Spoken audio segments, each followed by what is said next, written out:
1999 October 29 महाबात्यर आज को 19 वर्ष ठीक 19 वर्ष तले आजिर दिन में आसीथिला ओडिशा इतिहासर सबुठारु प्रलयंकारी सामुद्रिक बात्या केही किछि भाबिबा पूर्वरु सबु किछि धोई नेइथिला मानचित्ररु हजेई देइथिला जगतसिंहपुर जिल्लार एरोसमा और कुजंगर चित्र।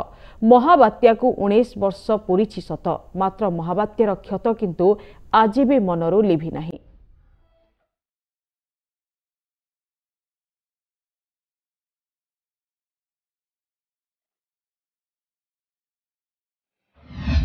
उन्नीस अक्टोबर 29 तारीख सकाळु सकाळु पाग स्वाभाविक लगुथिले भी समयक्रमे अस्वाभाविक होबाकु लागिथिला। धीरे धीरे पवनर बेग बढ़िबारे लागिला और संध्या बेलकु ताहा क्रमे अधिक भयानक रूप नेथिला। हेले प्रकृतिर एही रूप जे एते भयंकर हेबो तार कल्पना मध्य केही करि नथिले।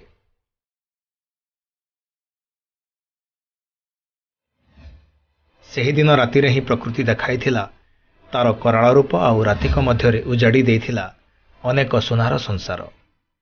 प्रबल झड़ तोफान आउ अविरत वर्षा मनीष को अन्य किसी चिंता करिबार सुजोग भी देई नथिला।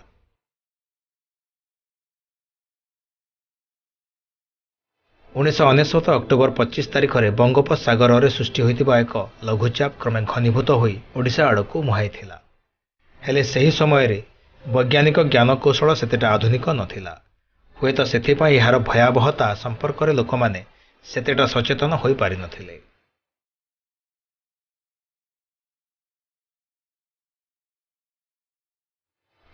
एही बात्या क्रमे अधिक उग्र होइथिला आउ महाबात्यार रूप नेइथिला।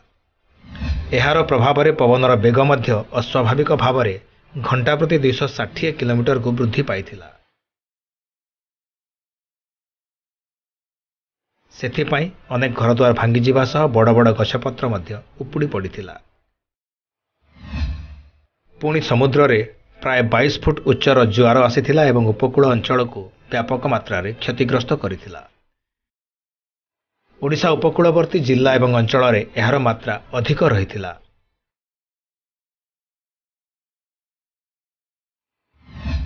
मुख्यतः जगतसिंहपुर जिलार एरसमा एवं कुजंग अंचल रे महाबात्या अनेक क्षति साधन करिथिला। सरकारी आकलन मुताबक महाबात्या रे प्राय 10,000 लोकंक मृत्यु होइथिला। हेले बेसरकारी रिपोर्ट रे एही संख्या अधिक रहिथिला। केवल सेतिकी नुहे 12.9 मिलियन लोक एहा द्वारा प्रभावित होइथिले। 97 ब्लॉक रो 14,643 गाँ रे 1.6 मिलियन गृह नष्ट होइथिला।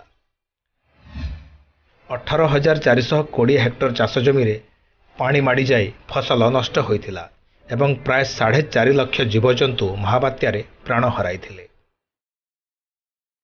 एहा छड़ा एक आकलन मुताबक 1999 महाबात्या रे 4.44 बिलियन डॉलर मूल्यर संपत्ति नष्ट होइथिला। 1999 महाबात्यार सही विभीषिका एबे भी लोकंकु भयभीत करे। कारण किछि बुझिबा आगरु ही उजुड़ी जाइथिला अनेकंक सुखर संसार आ पछरे छाड़ी दे जाइछि अकथनीय दुख एवं जंत्रणा।